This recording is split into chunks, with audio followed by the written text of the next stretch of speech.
Welcome back to the Speaking and Communicating podcast. I am your host, Roberta Ndlela. If you are looking to improve your communication skills, both professionally and personally, this is the podcast you should be tuning into. Communication and soft skills are crucial for your career growth and leadership development. And by the end of this episode, please log on to Apple and Spotify and leave us a rating and a review. Now, my guest today hails all the way from the Rocky Mountains of Salt Lake City. She is someone who helps us become the champion of our own story by overcoming our challenges, which we all have. She is a best-selling author. She's an overcomer and a personal development expert. And before I go any further, please help me welcome her to the show. Hi, Linda. Hello, Roberta. It's such a pleasure to be here with you today. Thank you for being here. Welcome. I'm glad that you joined us. Thank you for accepting the invitation to be on the show. Please tell us a little bit about yourself. Oh, fantastic. Well, I am an overcomer, and some of the things that I have overcome are depression, anxiety, trauma, feelings of low self-worth, feelings of low confidence, and all of these kinds of things affect our communication. And as I listened and as I watched you give the introduction, you can feel the confidence, you can feel it, and it comes from the inside. And it's beautiful, beautiful to watch and beautiful to listen to. And you can tell a difference between when people are trying to maybe show confidence and when they are being. And it is from the inside. And we can feel a difference between the two. And when they are authentic, when they are comfortable in their own skin, we feel more comfortable around them. And boy, doesn't that help communication so that we are able to communicate with each other and hopefully get the message across. So there isn't a shield between us. There isn't I have to put on my facade. It is, I am, and you are.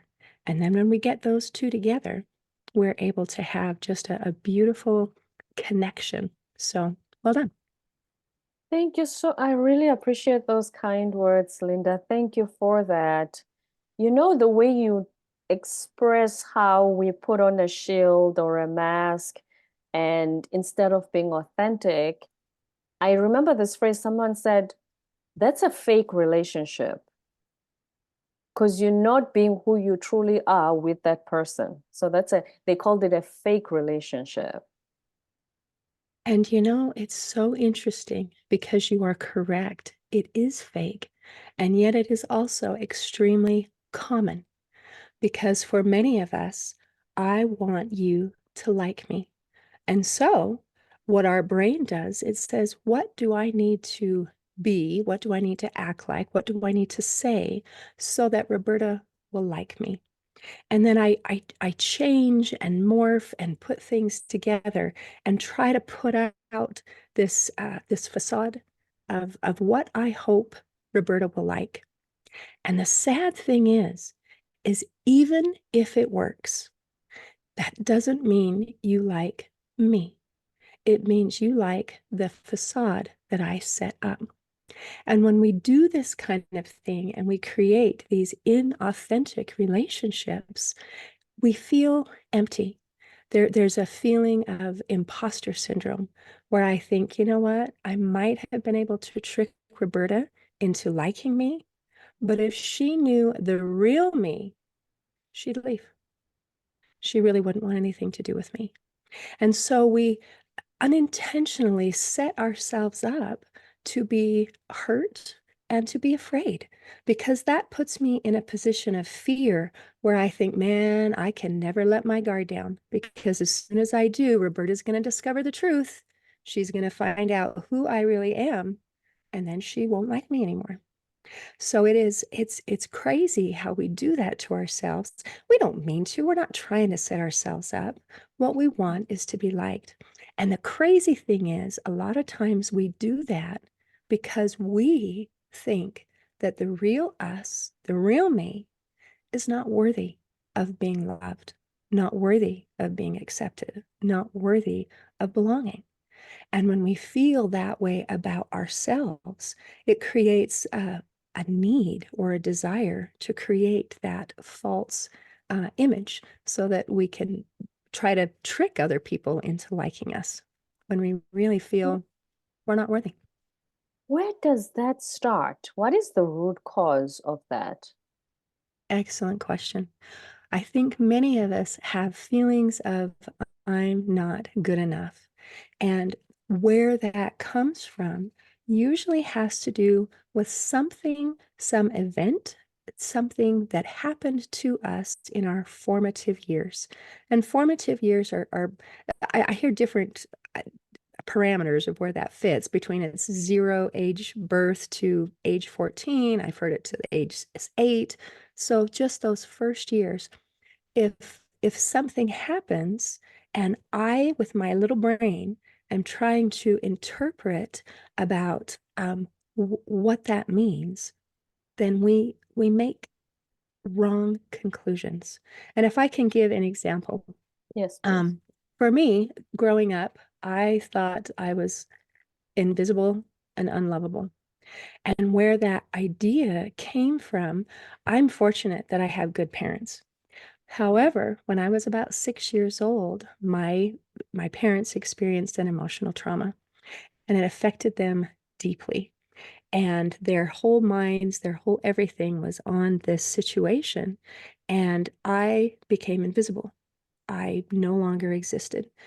And even more so than that, because of the nature of the trauma, I, as this little girl, was a trigger.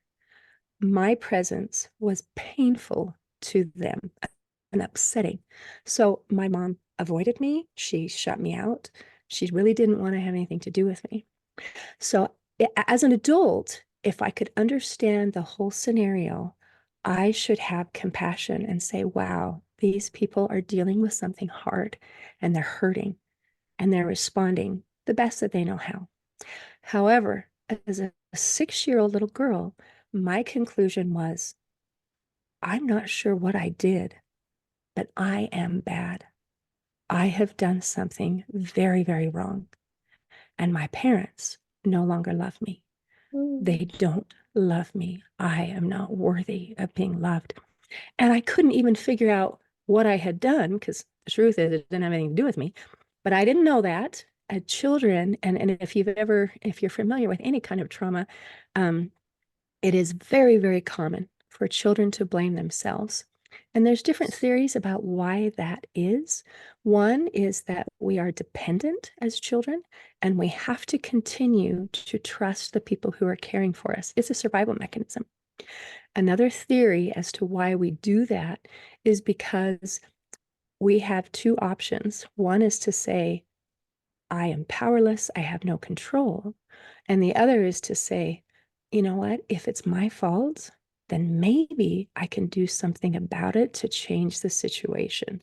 And so it's empowering. So either of those theories, I'm not exactly sure which it is, but it's extremely common. Children blame themselves for anything that goes on, whether it be abuse, children blame themselves for their parents' I've heard divorce. when they got divorced, they say, Yeah, I did it something, that's why mommy and daddy don't love each other or don't love us. And right. they tell that story usually. Absolutely. And believe it to their core. Excuse me. That's okay. And so, with this common thing, then inside we come up with this conclusion of, well, there's something wrong with me and I am unlovable. And I have to say, my parents are really nice people. They really are.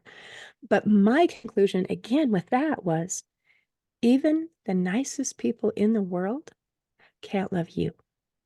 You are that broken. You are that Mm. worthless. You are that invisible.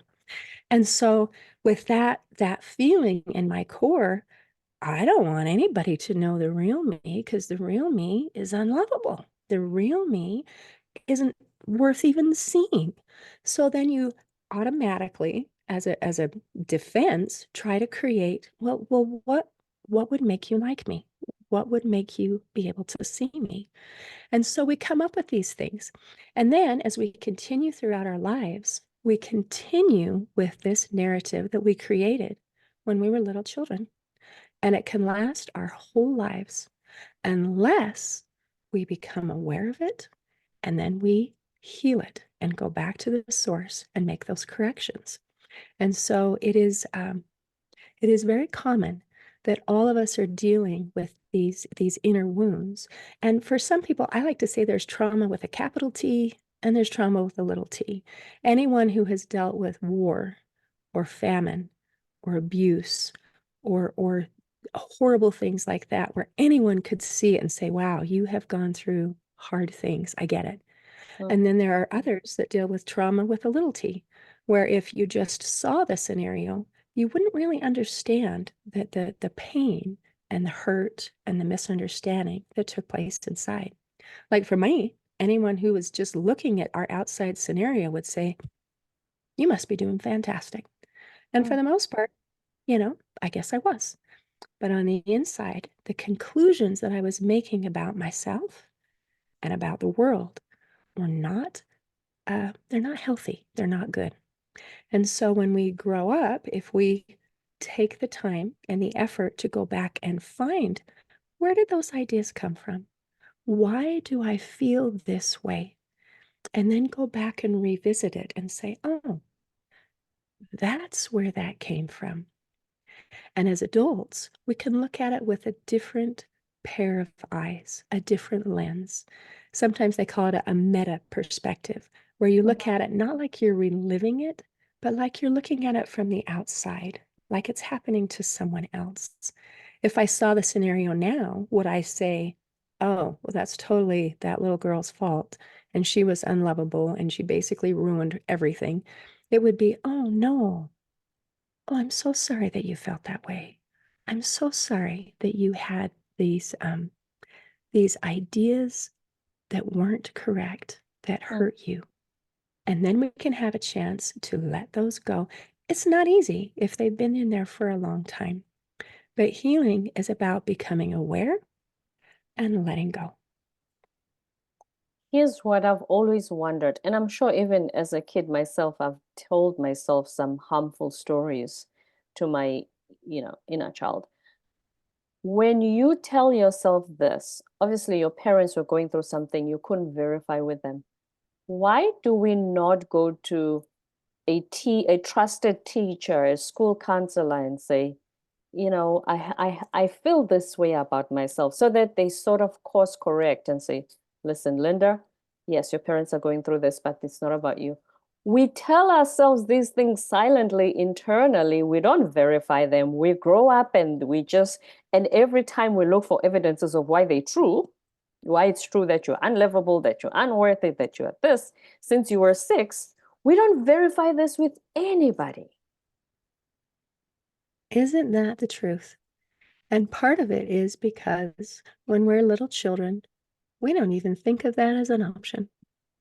And one of the things, if you're familiar with Gabor Mate, he is a trauma specialist, is he Mhm. talks about part of the trauma is feeling like you have no one you can go to, no one you can trust, no one you can turn to. Because as a little child, your caregivers are the people that you go to, that you turn to, that you would want to tell, this is what's going on with me. And when our caregivers are the ones who are dealing with whatever or are the cause of the trauma, then we feel like we have no one we can go to. Now, there are some children who might be wise enough or experienced enough or had someone else notice or suggest, hey, let's talk about this. When we can address those things and make those course corrections, the sooner, the better. But if we didn't, the good news is that even as adults, we have that opportunity to make those course corrections so that we can live joyfully and authentically. And we can change those inner narratives and those stories that we tell ourselves. Because even if we are not consciously aware of even what happened or what those stories are, they affect us. They affect the way we think. They affect the way we speak. They affect the way that we behave. And they become self-limiting beliefs. And they lead to a lot of self-sabotage. It's crazy that we create self-fulfilling prophecy. We feel a certain way about ourselves. And then by what we do, by what we say, by what we think, we make those ideas actually happen. And then we think, well, there's more evidence. See, Yeah. it's true. It I proves was us right right all because we've along. decided, yeah, it proves Yes. us right. And isn't that crazy? We all want to be right. And yet sometimes the prize for being right is not a very good prize. It kind of stinks.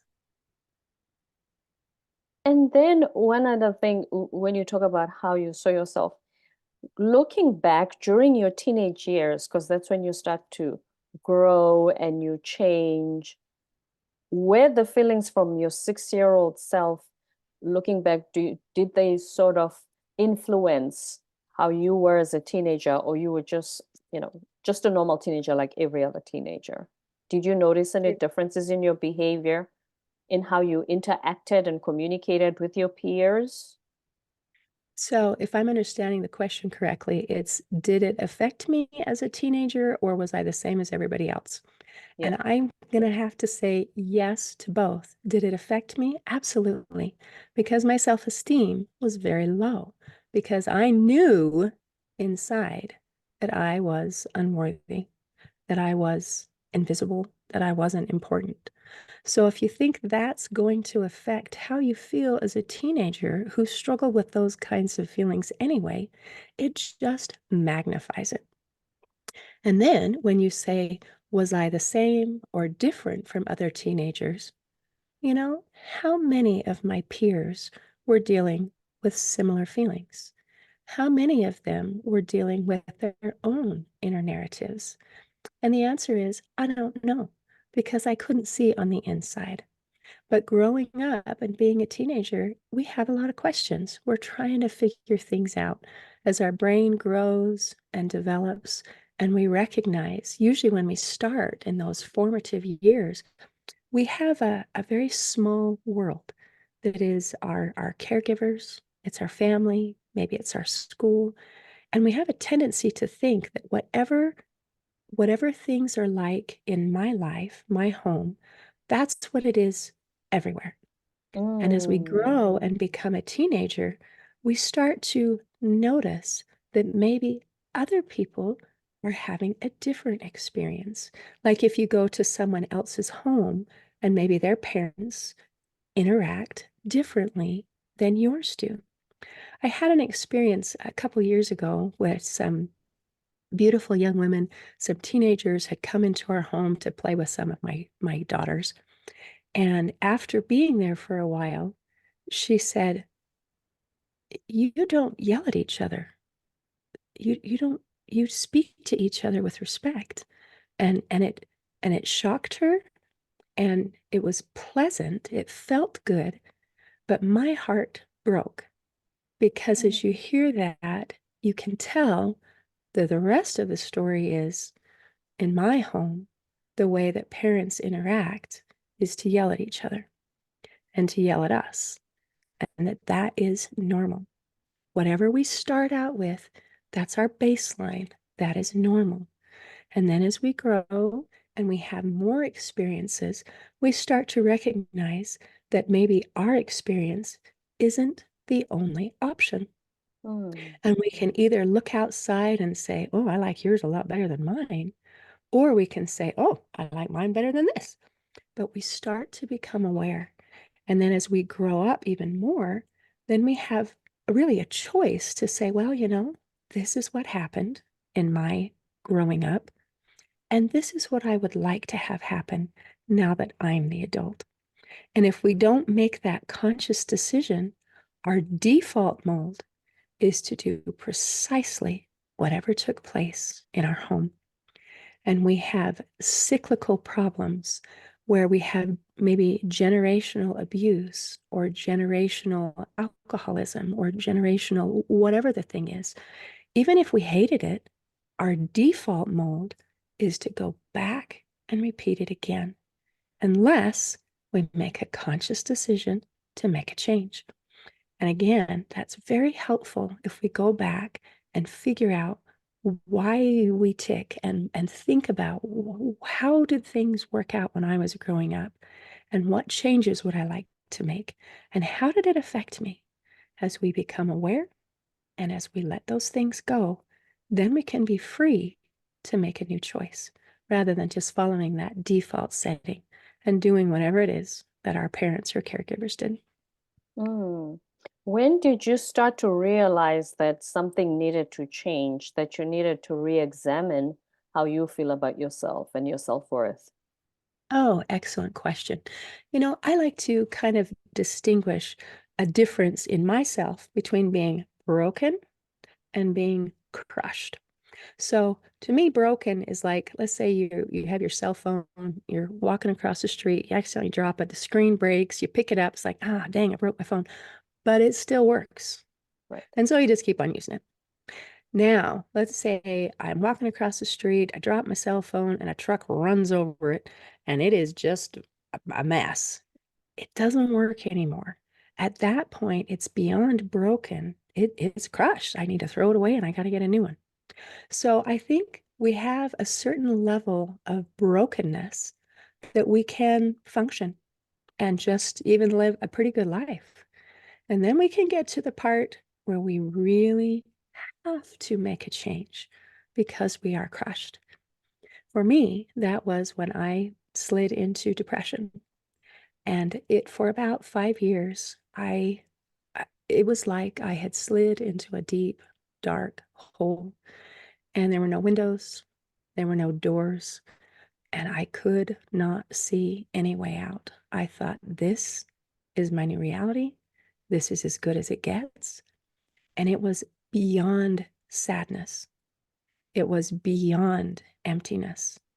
It was misery, Mm. where I longed for death so that the pain would stop. And it was from that point that I had to make a change. And I was really good at hiding it. Almost no one knew, because I had many, many years of putting on a very happy mask and pretending that everything was fine when I felt unlovable. And so now, when I felt miserable, I was pretty good at hiding it. Mm. My sister, who knew absolutely nothing about what was going on, she was training to be a life coach, and she happened to give me a message and say, "Hey, I'm planning this women's retreat, and I'm inviting a bunch of women over to come to this condo. And for 3 days and 3 nights, we're going to talk about ways to be happy and fulfilled. And do you want to come?" And I thought, heck no, no, no, no, no, no. Because I was struggling with social anxiety. I couldn't handle being around other people. And besides, I was stuck in a deep, dark pit with no windows and no doors. There was no way out. There was nothing she was going to be able to say that was going to make any difference. I was stuck. And even though I didn't want to go, the idea just kept staying in my head. And so eventually I said, okay, I think I'm going to give this a try. And we had a phone conversation where she did something very instinctively that really helped me. And I said, I'm not in a good place and I'm scared and I don't know if I can handle being around other people. And we talked for a while, and she said, you don't have to go. Because my first thought was, well, I'll go to support you. She said, you don't have to go to support me. You don't have to. This is for people who want to come and learn how to be happy. And the second thing she said is, I had no idea. You look so put together. And she said, but I Mm. understand, because people thought I had it all together when I was miserable inside. And now I'm genuinely happy. And with that, I felt like, okay, I can do this. And so I went, and it made such a difference.